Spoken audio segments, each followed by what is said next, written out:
Drop it. Sudah lama saya upload video, tapi upload yang kali ini saya tidak memberikan tutorial bagaimana cara menggunakan AutoCAD ya. Tapi saya akan memberikan materi tentang metode pengukuran dengan pengukuran poligon ya, menggunakan theodolite. Sebelum kita masuk ke materinya, kita harus tahu siapa pengertian poligon itu. Poligon adalah serangkaian titik yang dihubungkan dengan garis lurus, sehingga titik-titik tersebut membentuk sebuah rangkaian atau jaringan titik atau poligon. Ya, tentunya kalian yang mencari video saya, yang sudah ketemu video saya, tentu kalian adalah calon surveyor, atau memang kalian surveyor yang ingin belajar lagi gitu kan, yang ingin menggali lagi apa sih poligon dan bagaimana cara pengukurannya. Dan yang saya kasih tahu pengertian ini adalah pengertian secara garis besarnya aja. Jadi saya yakin kalian sudah mengerti lah apa itu poligon gitu kan, kerangka acuan gitu, kerangka dalam pengukuran kita. Ya, fungsi dari poligon tersebut ya untuk membuat kerangka dari peta, pengukuran titik tetap, misalnya kita di dalam kota atau bangunan-bangunan ya, bangunan-bangunan, dan itu kan nggak bisa tuh cuma satu titik doang. Jadi kita mau tidak mau harus membuat poligon atau kerangka jaringan. Terus poligon ini juga berguna untuk pengukuran rencana jalan raya atau kereta api. Kenapa rencana jalan raya ini perlu? Karena jalan itu kan tidak pendek ya, jalan itu panjang dan dia pasti ada pengkolan atau lurus aja. Dan walaupun lurus doang, maksimal jarak yang bisa dibaca oleh alat entah itu theodolite ataupun poligon theodolite atau total station itu untuk jarak amannya 500 meter sekitar situlah. Tapi saya tidak tahu kalau misal total station ya, karena dia kan memancarkan gelombang elektromagnetik. Kalau misal jarak 500 meter masih bisa, ya enak juga. Tapi ini kan kita menggunakan theodolite yang saya berikan ini. Kemudian pengukuran secara saluran air. Itu kalau tidak kita menggunakan poligon ya cukup sulit juga gitu kan, sama seperti rencana jalan raya tadi. Nah, poligon itu tentu kalian udah tahu ada poligon terbuka dan tertutup. Ini secara garis besarnya ya. Tapi ada banyak macam lagi poligon, misalnya poligon terikat sempurna, poligon cabang, ataupun poligon yang lainnya. Tapi di sini ada poligon terbuka dan poligon tertutup. Nah, ini seperti ini ya poligon terbuka. Poligon terbuka itu mulainya dari misalnya kita mulai dari P0 dan berhentinya tidak di P0 gitu. Jadi berhentinya terserah kita di mana kita merasa titik kita itu udah oke. Nah, disitulah kita bisa berhenti. Nggak mesti kita ikat lagi ke titik awalnya seperti itu. Kalau kita bisa lihat nih ya, kenapa saya kasih tanda panah kayak gini. Kalau misalnya kita pengukurannya searah berlawanan arah jarum jam, maka yang kita hasilkan adalah sudut dalam. Nah, seperti ini. Sudut dalam ya. Nih, P0, P1, P2, P3, P4. Ini kan berlawanan arah jarum jam. Arah jarum jam kan selalu ke kanan. Nah, beda halnya dengan seperti ini.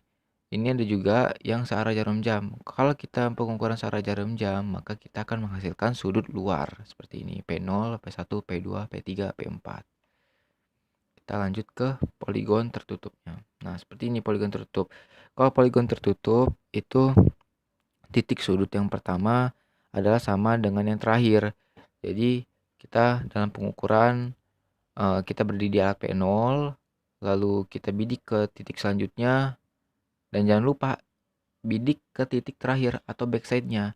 Jadi sebelum kita melakukan pengukuran, kita harus bisa melihat dulu di mana sih titik terakhir kita itu, kira-kira di mana gitu kan, agar mudah terjangkau gitu, mudah bisa dilihat backside-nya. Seperti gini ya, P5. Berarti kan di sini ada 6 titik, P0, P1, P2, P3, P4 dan P5. Jadi kita dirikan alat, bidik ke titik selanjutnya, lalu bidik ke backside juga, seperti itu ya. Oke, langsung aja masuk ke metode pengukurannya. Nah, pertama kita dirikan alat di P0 terlebih dahulu. Dan ini ada contoh formulir pengukurannya ya. Jadi ini nggak saya selesain, cuman ini sebagai contoh. Begitu juga isinya ya. Saya hanya sebagai contoh aja. Nah, di sini ada berlawanan arah jarum jam dan ini ada yang searah jarum jam. Jadi maka kita hasilkan yang ini sudut dalam dan ini sudut luar. Oke, yang pertama dirikan alat di P0 P0 ya. Lalu arahkan ke utara, jangan lupa. Lalu set 0. Jangan lupa di set 0 ke arah utara. Untuk setiap pengukuran menggunakan teodolit, kalau bisa untuk membuat poligon, arahkan 0 set ke utara ya, di titik pertama. Kemudian baca azimutnya atau horizontal ke titik pertama P1 ini ya. Nah, seperti ini kita lihat nih ya. P0 tinggi alatnya kita catat, ke utara targetnya. Horizontalnya 0 0 0. Jadi kita 0 set ke utara. Setelah itu baca ke backside atau ke titik terakhirnya. Di titik terakhir yang kita lakukan adalah men-set 0 kembali. Men-set 0 kembali di titik tersebut, kita baca vertikalnya, lalu baca bacaan rambunya. Seperti ini ya. Dari P0 ke P5. Nah, seperti ini. Kemudian, kalau sudah dari P5 atau P terakhir kita bidik ke P1. Kita baca azimutnya, lalu catat horizontal, catat vertikal, dan bacaan rambunya. Seperti ini. Ya, seperti ini ya. Nah, kemudian kita pindah alat ke P1. Ke P1, lalu kita jangan lupa set 0 kembali. Tetapi set 0-nya bukan ke arah utara, tapi set 0 ke titik sebelumnya atau backside-nya, yaitu P0. Ya kan? Ke P0 kita baca vertikalnya dan bacaan rambunya. Saat kita men-set 0, saya sarankan kalian bidik dulu, arahkan lensa kalian, benang tengah itu, ke paku di bawahnya itu, ke patoknya. Kenapa? Karena meminimalisir terjadinya koreksi poligon ya. Jadi bidikan dulu ke pakunya, lalu kalian set 0. Kalau misalnya kalian menggunakan teodolit yang digital, semi digital, itu ada tombol 0 set ya. Nah, untuk sekarang sih saya yakin teodolit pasti sudah 0 set semua. Apa udah digital, semi digital ya. Nah, kalau kalian sudah 0 set, kemudian baca vertikalnya dan baca bacaan rambunya ya. Baca vertikal ini jangan kalian baca saat kalian bidik ke pakunya atau ke patoknya. Tapi setelah kalian bidik ke paku itu dan kalian 0 set, nah baru bisa kalian angkat lensanya untuk bidik ke bacaan rambunya. Tentu kalian sudah tahu bagaimana cara baca rambu ya. Untuk teodolit sendiri, patokannya adalah benang tengahnya. Benang tengah ini didapat dari tinggi alatnya. Misalnya di P1 tinggi alatnya 1457, maka kita bidik ke rambu benang tengah kita itu setinggi 1,457. Nah, seperti itu ya. Lalu baca benang atas, benang bawah, dan itu baca vertikalnya. Oke. Kalau sudah 0 set ke backside, kemudian langkah selanjutnya adalah membidik ke titik selanjutnya atau P2. Nah, karena ini saya mengasih prosedur pengukuran poligon, sebenarnya kalau misalnya kita sudah 0 set ke titik sebelumnya, nah di sini kita bisa melakukan pengukuran detail, contohnya bangunan ataupun jalan ataupun yang lainnya. Pengukuran detail yang jelas ya. Saya yakin kalian sudah tahu bagaimana cara pengukuran detail. Kalau misalnya kalian tidak tahu, kalian bisa komen di bawah biar nanti bisa saya bikinkan videonya. Kalau misalnya kalian belum tahu bagaimana cara baca rambu ya. Saya yakin kalian udah tahu cara baca rambu. Nah, setelah itu sudah kita bidik ke P2 atau titik selanjutnya, ya udah tinggal kita baca sudut horizontalnya, vertikal, dan bacaan rambunya. Seperti ini ya. Ini di P1 ya, di P1 0 setkan ke titik sebelumnya P0 ya. Kemudian bidik ke P2. Nah, ini horizontal, vertikal, dan bacaan rambunya. Nah, contoh sekali lagi ya. Ini kita udah pindah nih ke P2. Jangan lupa sebelum melakukan pengukuran ke titik selanjutnya, kalian 0 set dulu. Tetapi 0 setnya bukan ke utara. Berbeda dengan yang tadi saya kasih tahu ya. Kalau misalnya kita titik pertama, itu 0 setnya harus ke utara. Harus ke utara ya. Beda kalau misalnya kita ada di titik selanjutnya, itu 0 setnya ke backside atau ke titik sebelumnya. Jadi 0 setnya kemana? Ke P1 ya. 0 setnya ke P1. Lalu kita baca vertikalnya dan bacaan rambu.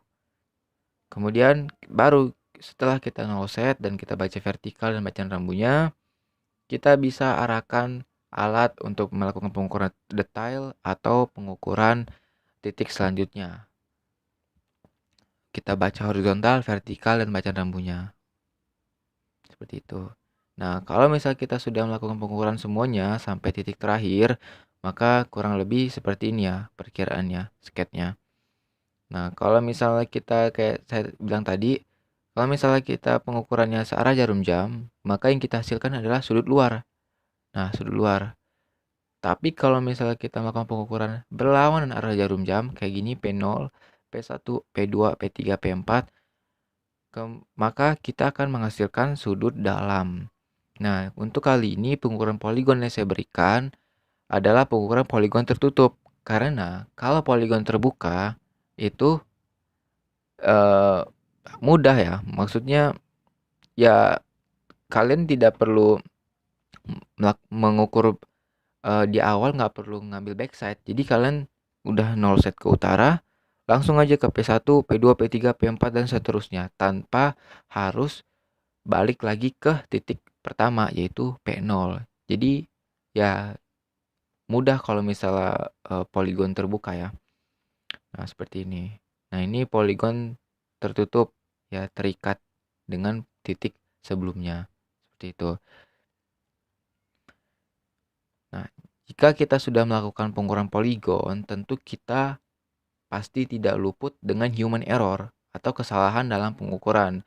Entah itu bisa dari alatnya ataupun dari orangnya. Entah itu bisa dari yang megang rambunya ya. Nah, ada syarat geometri poligon. Syarat geometri poligon itu apa sih? Syarat geometri poligon itu adalah syarat dari pengukuran poligon tersebut, di mana kita bisa mengukur berapa derajat kesalahan yang kita buat dalam melakukan pengukuran. Ini contohnya saya gunakan segi 4 dengan 4 titik, artinya 4 tempat berdiri alat ya di sini ya. 1, 2, 3, 4. Nah, kenapa saya gunakan segi 4? Biar lebih mudah aja hitungannya. Jadi, ada sigma beta. Sigma beta sama dengan 360. 360 dapat dari mana? 360 dapat dari 90 dikali 4. 9 kali 4, 360. Nah, 90 ini bisa kita ganti juga dengan berapa sih horizontal yang kita dapat saat pengukuran. Saat pengukuran itu ya. Jadi, seluruh sudut yang kita dapat horizontal itu kita tambahin semua. Tambahin semua, maka dapatlah sigma betanya. 360 derajat ini. Nah, ini kan 90 tambah 90 tambah 90 tambah 90. Ada 4 titiknya. Berarti ada 4 horizontal yang kita tambah. Kemudian di sini ada rumusnya untuk mengkoreksi benar atau salahnya. Jadi jumlah titik kita, N ini jumlah titik ya. Ini, N ini jumlah titik dikurang 2 dalam kurung dikali 180. Dikali 180. Ya udah kita coba masukin 1, 2, 3, 4. 4 dikurang 2, 2. 2 kali 180 sama dengan 360. Nah, berarti kalau misalnya hasil dari rumus ini sama dengan hasil penjumlahan dari sudut yang kita ambil, maka sudut yang kita ambil itu benar. Tetapi jarang ya kalau misalnya kita melakukan pengukuran poligon itu yang benar-benar pas. Pasti entah itu beda menit atau beda detiknya. Nah, sama seperti ini. 270 derajat ya sudut luar. Karena 360 dikurang 90 sama dengan 270. Jadi total 27 dikali 4 1080. Nah, kalau misalnya ada perbedaan di sini, ini ada min, ada plus. Nah, kalau misalnya kita melakukan pengukuran sudut dalam, yaitu berlawanan arah jarum jam, maka rumusnya n-2. Nah, kalau misalnya kita melakukan pengukuran searah jarum jam, maka kita menghasilkan sudut luar pakai rumusnya n+2 baru dikali 180. Jadi 4 ditambah 2 sama dengan 6 dikali 180, maka hasilnya 1080. Seperti itu. Ya, saya kira ini mudah, kalian bisa pahami sendiri. Jadi setelah kalian melakukan pengukuran, kalian tambahin, kalian koreksi, baru kalian masukkan rumus. Nah, berapa sih koreksi kalian gitu. Nah, seperti ini ya. Ini n-2 dan ini yang sudut luar n+2. Seperti itu. Contohnya ya.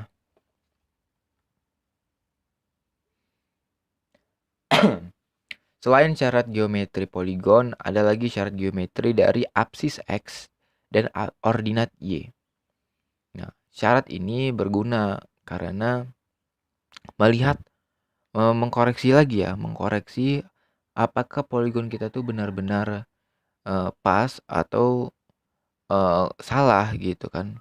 Jadi simpelnya seperti ini ya. Nah, seperti ini. Jadi syaratnya sigma alfa dari apsis itu harus 0 dan juga sigma dari ordinat itu juga harus 0. Jangan misalnya dia -1 atau 2 gitu kan. Jadi ini contoh ya. Ini ada min, ada plus, ada min, ada plus. Ini saya ambil satuannya satu satuan. Jadi ini -1 ya, -1, ini +1 gitu kan. Nah, sekarang gini. Kalian pasti tahu tanda panah ya, kalau misalnya dia ke kiri berarti min, kalau ke atas berarti plus gitu. Nah, apsis X itu adalah yang horizontalnya. Dan kalau misal ordinat itu yang Y atau yang ke atas garis vertikalnya.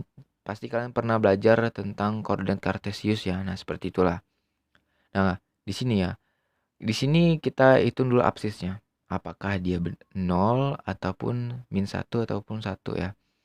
Ini -1, kita ambil satu satuan. -1, min tambah min, -2 kan. -1 tambah -1, -2. Habis itu ditambah 1, -1 ditambah 1, 0. 0 ditambah 1, 1. 1 dikurang 1 sama dengan 0. Maka syarat geometri dari apsis memenuhi 0 ya. Dan sekarang begitu juga dengan ordinatnya. Ini ada plus, plus, plus, plus, terus min, min, min, maka ketemunya 0.